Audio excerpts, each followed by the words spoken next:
Today's topic is the 8 pillars to transform clutter into calm. Like I mentioned, this is the first step. You need to create space in your schedule, in your life, remove the clutter in order to start new habits, to live more healthy, to prioritize what's important to you, right? So, what does the clutter in your life look like? Hey, Victoria, nice to see you here as well. What does it look like?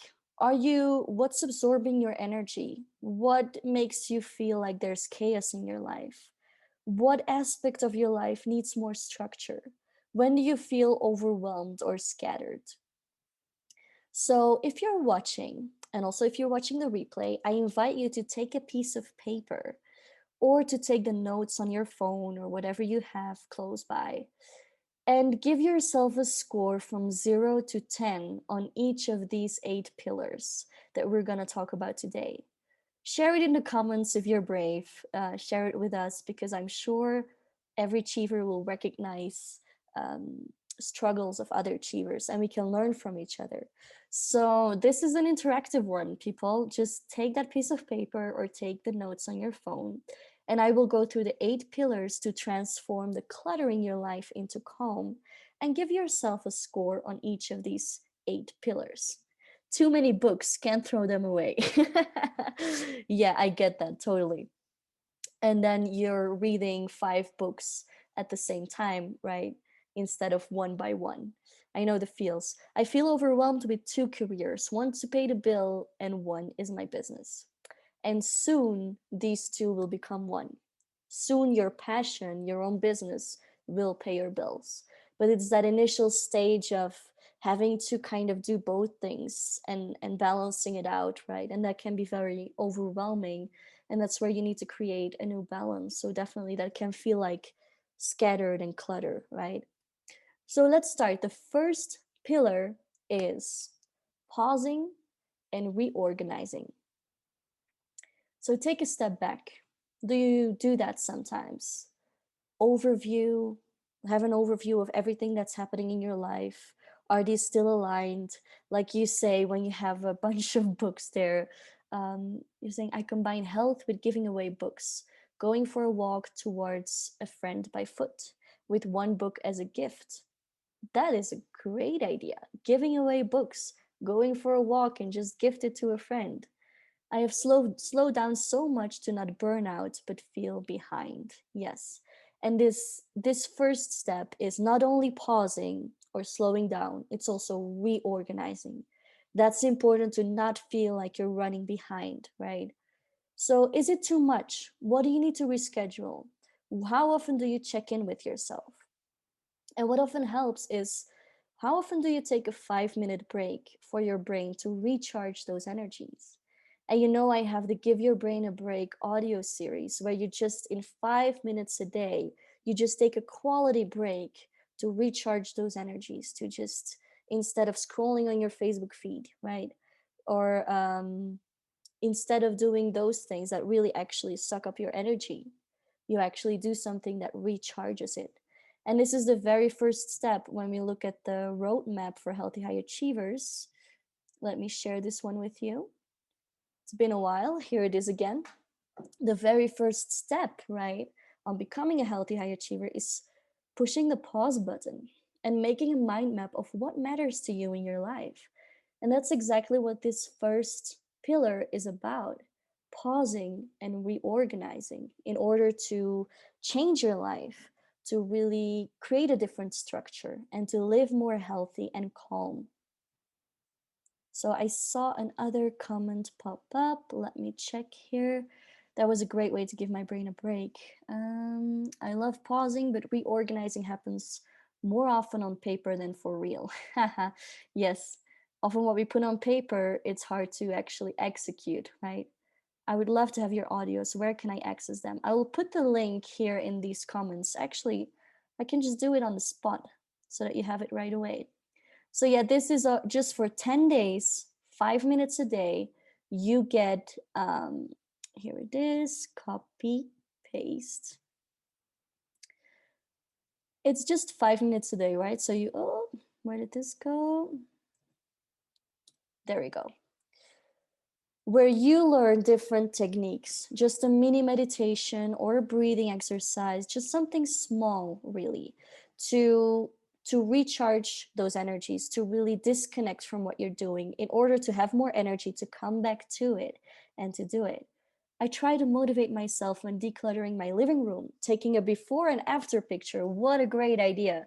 When you're just redecorating, restructuring, tidying up, you take a picture before and after. Love that idea. You're the best. Thanks. Hey guys, you're super active today. I love it. This new moon must have its effect on you guys in areas to just, I see that fire of you guys wanting to work on transforming the clutter into calm, right?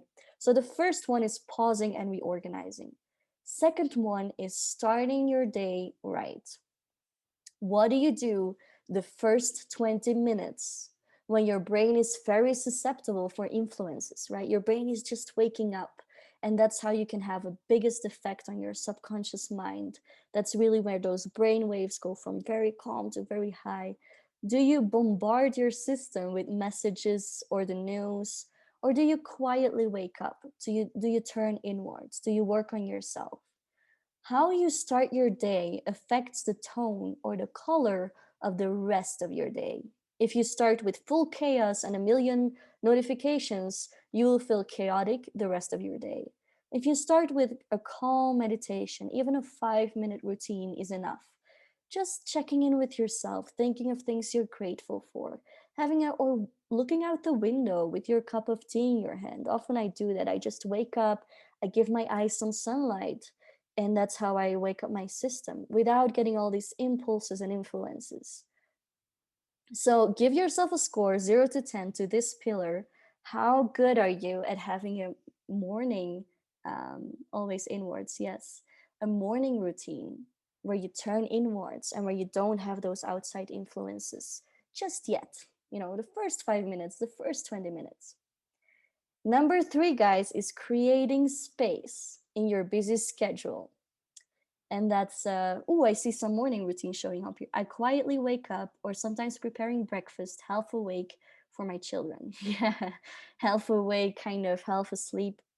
um where did the other comments go? There, 8 for morning routine. Good, good, good. That's a good score. Awesome. Now, creating space in your busy schedule, right? That's the third one. So, do you plan empty spaces? Do you plan a date for yourself? Do you stuff it up completely? What do you do with your schedule? Is it full? Do you fill up every time slot, or do you feel like you need to fill up every time slot? Or do you feel like you always want to be busy, or do you actually create and plan those empty spaces first? Do you say yes to all the people and commitments in your life, right? Or are you learning to say no to others in order to say yes to yourself? And this was another live that I did with you guys, how to learn.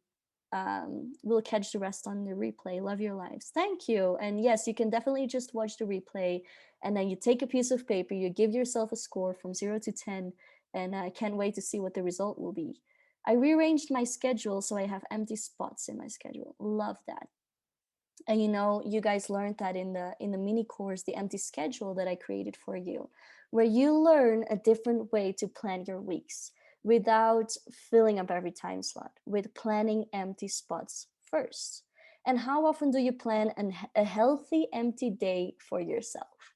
This name of healthy empty day came from one of our achievers that I was coaching, and she said, oh yeah, I called it a day of nothingness. And she said, yeah, I'm planning a healthy empty day.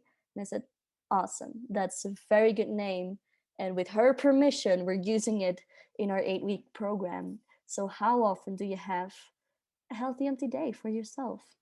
I keep my schedule super light to make space for spontaneous things to happen. Exactly. And that's what this is about. When you keep your schedule light, you have the space for those spontaneous things. Because if everything is super planned and then something comes up, or a friend says, hey, I'm in town and only until tomorrow, what do you say? If your schedule is fully booked, you don't have space for life to happen. And that's what it is in the end. That's when life happens, when you have that space to actually have spontaneous moments, have flexibility. Number 4 is defining your sleep rhythm. Your body needs a fixed rhythm. And there are 3 aspects to a sleep rhythm. The first one is an evening wind down, right? Calming down your system before you go to sleep. You want cortisol, which is not only our stress hormone, but also our up and running hormone that makes us wake up in the morning. We want that one to go down so melatonin or sleep hormone can go up, right? So, how do you really stop getting all these impulses? Stop feeling nervous or excited or stressed. Really calm down your system so that you can fall asleep like a baby. And then the second aspect of that is fixed sleeping hours. What feels best to you? What time do you go to sleep and what time do you wake up? And when you have a terrible night, do you still wake up the same time? That's important as well. So choose your sleeping hours and respect them. Of course, sometimes something happens and you can't respect your sleeping hours. I have a friend who just got a puppy and he had a terrible night. So, so those things happen, right? But apart from those exceptions, respect your sleeping hours and go to sleep at the same time and wake up at the same time. And feel your body, feel what's best for you personally, how many hours you need. And don't think of like, oh, this is the average and I need 8 hours or I need 7 hours or, oh, I only need five. It's personal, it's very personal. Still finding a way to wind down, still some work there, sleeping hours too. Yes. So you're realizing that this area, this pillar of defining your sleep rhythm is still something you need to work on. And that's very important so that you know, okay, what way can I wind down in the evening? What works for me? What makes me feel more calm? What time do I need to turn off my Wi-Fi? What time do I need to start my relaxation window? Also something that we cover in the empty schedule in the mini course. So super important. Then pillar number 5. I love it, guys. You're doing a great job here. I can see you sitting there with your piece of paper and or with your phone, uh, putting your scores in the comments. Love it. Number 5 is fueling your positive energy. So sleep is more related to your physical energy, and then this one is more your emotional, mental energy. How positive do you feel? How motivated do you feel? When you don't feel motivated, what's your trick to actually raise your vibration, boost your mood when you're feeling low, right? How well do you go with the flow as well? Are you flexible in life's changes? Are you resilient, right? So that you can just, when a change happens in your life, you just react quickly, you're solutions focused, and you still feel that positive energy, right? You know you can tackle it, you can do the thing. Do you feel happy, excited? You know, that kind of positive energy. How often do you feel that? And when you don't feel it, do you just accept that you're feeling low, which is awesome? And at some point, do you have a trick to raise your vibration, to raise your energy and feel positive again? So that's a super important one and very underestimated, and a very good one to invest energy in, to invest time in, right? And the sixth pillar, wait, I tell myself, remember how you want to feel and why you are doing this. I always keep going. Yes, remember how you want to feel. That's an important one. And that's very good that you put that out there for other achievers to read this as well, to share this in this life, because that's an important question to ask ourselves. How do I want to feel? And why am I doing this? Always reminding yourself of the why. What's your motivation behind it? And only reminding yourself of your why is often enough to feel more motivated and to feel more positive and to get back to it. So, number 6 is your friendship with you. How is your friendship with yourself? How are you talking to yourself? Do you have negative self talk? Are you beating yourself up? Do you have high expectations towards yourself? And this is really about perfectionism, right? That many high achievers struggle with. the feeling that we're never enough, that we never do enough. And some of you maybe watched the great talk I had with Juliet Mulray, transformational coach, and it was awesome having a chat about this with her. She was giving us 3 exercises that we can do when our self talk is very negative, when we put very high expectations on ourselves. And when I was chronically ill, struggling with fibromyalgia, and I was 15, 16, I lost all my friends. And I didn't know about health coaching. I didn't know what to do. Doctors just told me I needed to accept my chronic condition and learn how to live with it. So I went to a therapist, to a psychotherapist, to accept my body's limits. Because I was mentally a high achiever. I wanted to do loads of things with my life. I was so motivated, but my body didn't want to do it. And I was frustrated with my own body. And one of the most important things that I learned at the age of 16 was how to be my own best friend. And I'm so glad I learned this so early on because now it's serving me so much. And I'm always surprised when I hear people saying hard things about themselves out loud, right? Having that negative self talk. So I'm like, oh, you don't want to have, you wouldn't accept a friend to talk to you that way. So why do you accept yourself to talk to yourself that way? Great friendship. We talk too much sometimes. Often in a nice and polite way. Lots of love. Good. I talk to myself all the time too. So it's very healthy. A bit weird when there are other people around, but I love myself. I have done amazing things and learned wonderful lessons. Love that. And I do notice that many achievers here in this community, they did already do a lot of inner work on this one, right?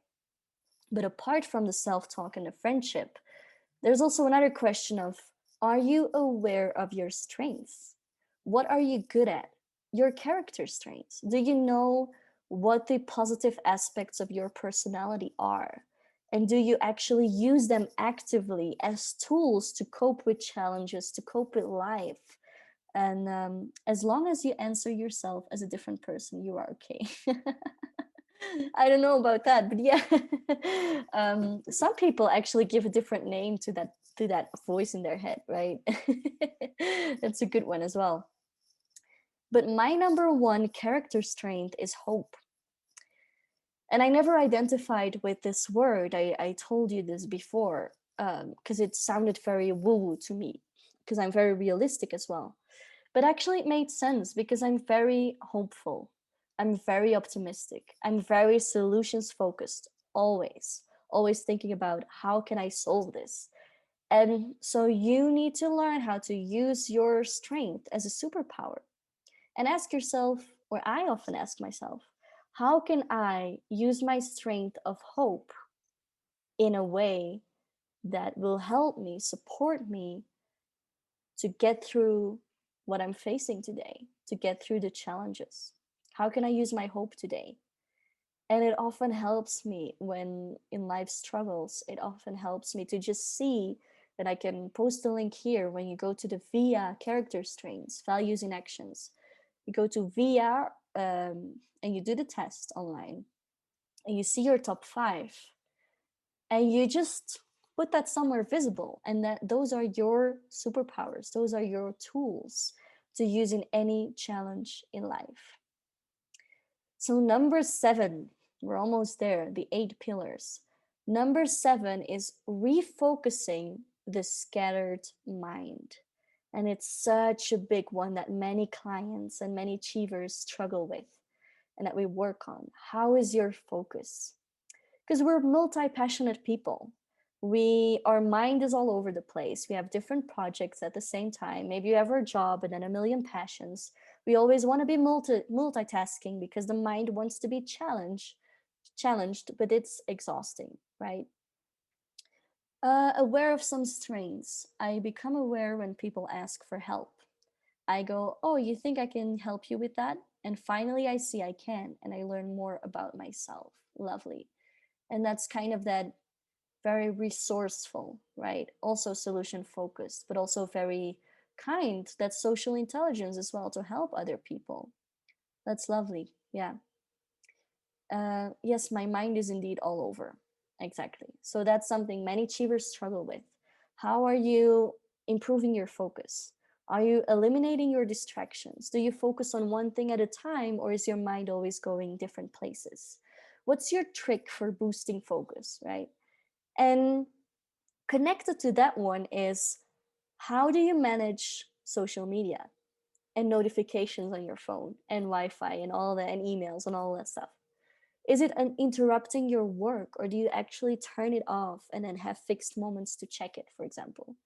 Or when your brain needs a rest, do you scroll your feed and exhausting yourself even more, right?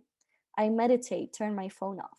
Yes. And that's how you improve your focus. Meditating is actually a really good exercise to improve your focus, because you're constantly bringing back your attention to your breathing or to your body, to your mantra, whatever you're using.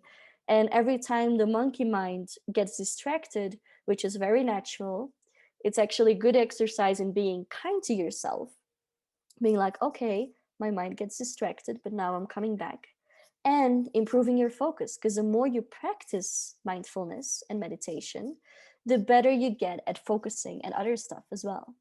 Yes, meditate, pray, and read a little. Sometimes be in stillness.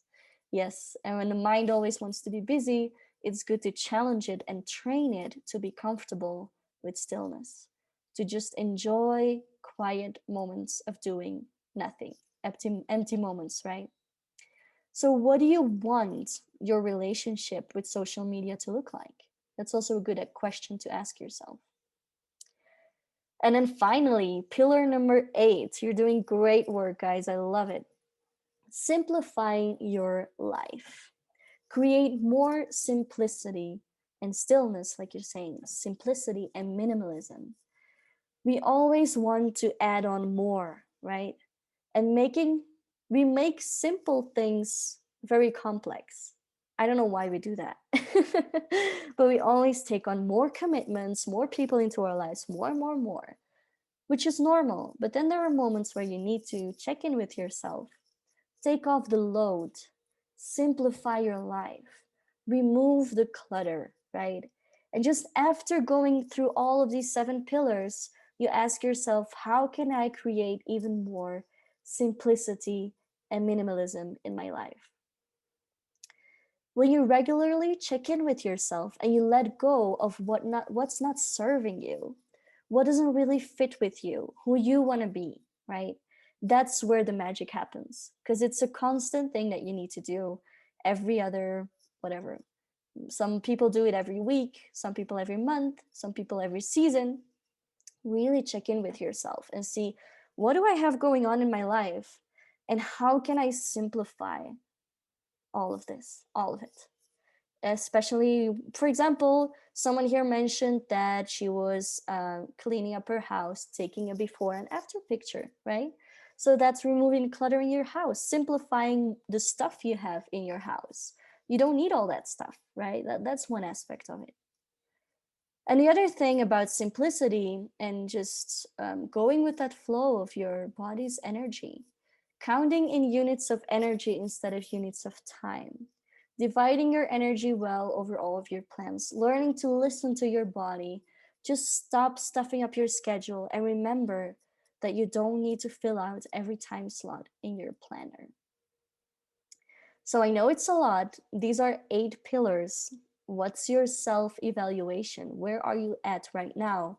That's the first question. Where are you at? And where do you want to get to? Right? So, where do I want to be in this area? What do I want it to look like? That's a very important one. And then you can actually create that path from where you are now to where you want to be. I love simplicity and minimalism. Yes, it's something I started prioritizing a lot when I moved to Peru, and I realized I didn't need all the stuff I had.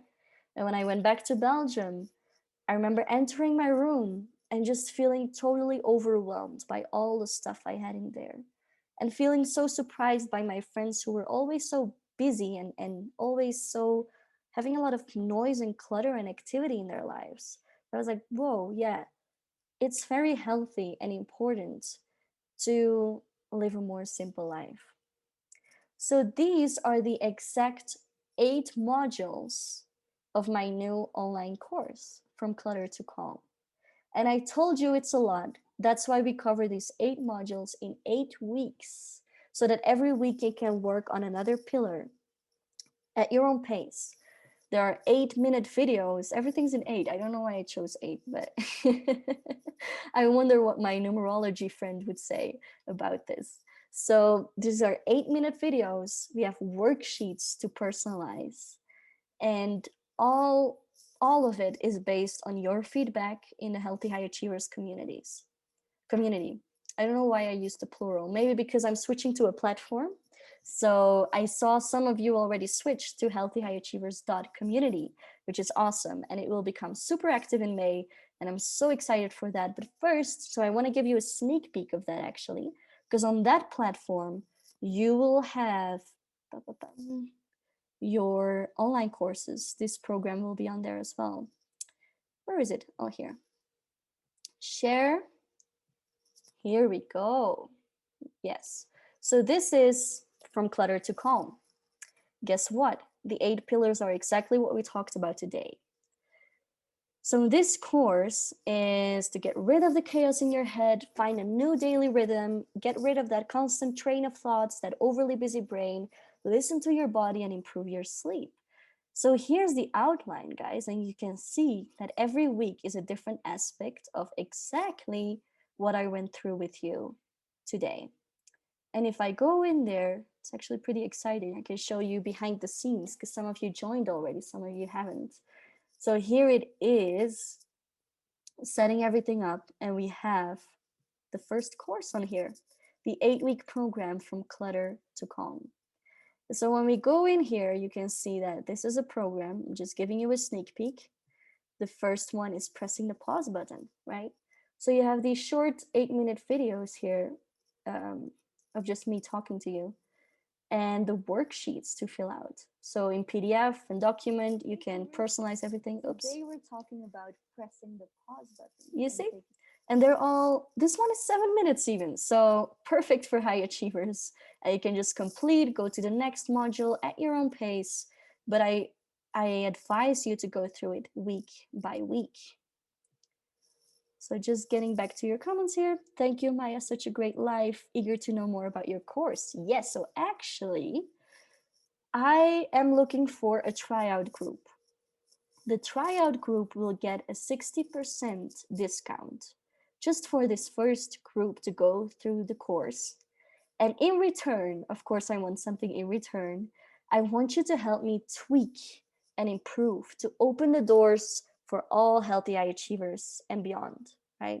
So if you're in, say I'm in the comments, and I'll send you more information. I'll send you an email with the whole outline, and I'm really looking forward to adding. I have 4 more open spots. Yeah, that would be a good amount in total. Yeah, 4 more people that I'm looking for to be that first group to go through it and to improve it for even more people to get benefit from it. Okay, because this program is based on everything that you mentioned in Healthy High Achievers, everything that you've been struggling with, everything you need. And I am in. Yes, awesome. And I've been going through it with a couple of clients privately, and the reactions were just awesome. One of the girls, I wanted to read it to you because I was so enthusiastic about this. She told me this morning. She wrote a little review. She said, "I took part in Maya's 8-week program From Clutter to Calm in a moment of my life where I felt disoriented, lost in all my activities, and at the edge of my 30s. I needed to find a new balance, to take better care of myself, to simplify my schedule. What I love the most about Maya's method is that she gives very practical and easy to implement tips, which allow me to make a change and see the results right away. Through the weekly worksheets, she made me reflect upon different aspects of my life, both in terms of things to improve and strengths to use better to face challenging times in my life. I set my priorities now, and my schedule is much simpler." Nice. "I feel more focused and energized, and I now manage to find time for everything that counts for me. Couldn't be happier about the 8-week program." So Loved reading it this morning. And I hope you guys will enjoy it as well. I can't wait for the test group to go through it. Just put it in the comments if you're watching the replay. If you want to join, I'll send you all the information. And hey, guys, it was so nice to have you here today. So nice to see your interaction, to see you going through the 8 pillars. Can't wait to see more reactions coming in for people watching the replay. And thank you for being here, Cheevers. I wish you a wonderful week and take awesome care. Bye, guys.